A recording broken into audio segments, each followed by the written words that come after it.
Medical science simplified. So, Kallmann syndrome. Kallmann syndrome is hypogonadotrophic hypogonadism with anosmia. मतलब क्या?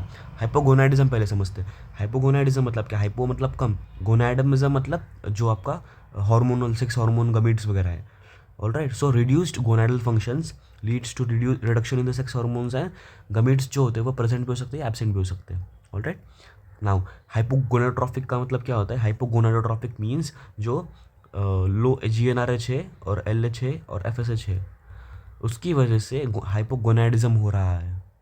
Hypogonadism जो हो रहा है, it is hypogonadotrophic thing. Anosmia. Anosmia मतलब the ability of a person, smell करने की जो एबिलिटी होती है वो पूरी तरह एब्सेंट है.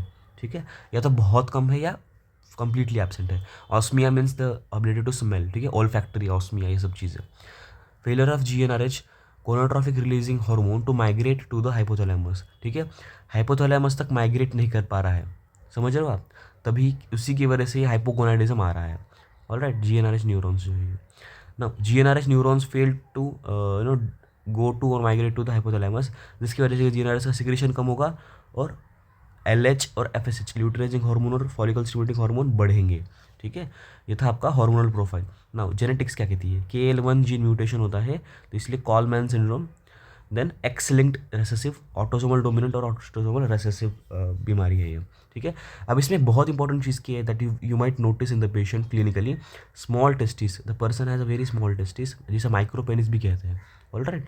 उसको हियरिंग लॉस भी हो सकता है. स्मॉल टेस्टिस और माइक्रो पीनिस, मतलब penis and testis both are small. All right. Clinical features में डिलेड और absent puberty, failure to develop secondary sexual characteristics, जैसे कि बियर्ड आना. All right. जो आपकी हेयर डेवलपमेंट है ऑन द बॉडी वो ना होना एंड ऑल. ठीक है. इनफर्टिलिटी, ऑब्वियसली इनफर्टाइल होगा वो पेशेंट. इन्वेस्टिगेशन हमने देखा कि LH FSH कम होंगे, टेस्टोस्टेरोन कम होंगे. MRI कर सकते हैं, absent olfactory bulbs, hypostatic anterior pituitary में. ठीक है. मैनेजमेंट कैसे करोगे? हार्मोन रिप्लेसमेंट करोगे, HCG और FSH to induce puberty and spermatogenesis in the patient. Alright. Hormonal replacement, HCG and FSH. Now examined MCQs. A 17-year-old male patient with delayed puberty and anosmia. जैसे ही ये चीज़ दिखी आपको कि delayed puberty and anosmia, 90% is Kallmann syndrome. Then blood test reveal low FSH and LH. ये तो फिर confirm हो गया कि Kallmann syndrome है. A male patient has Kallmann syndrome, which of this is a part of management? Testosterone is a very much part of management. It compromises a lot of major chunk of the management of Kallmann syndrome. This was all about Kallmann syndrome. Stay tuned यारो. Like subscribe जरूर करो and 10 विदानिया.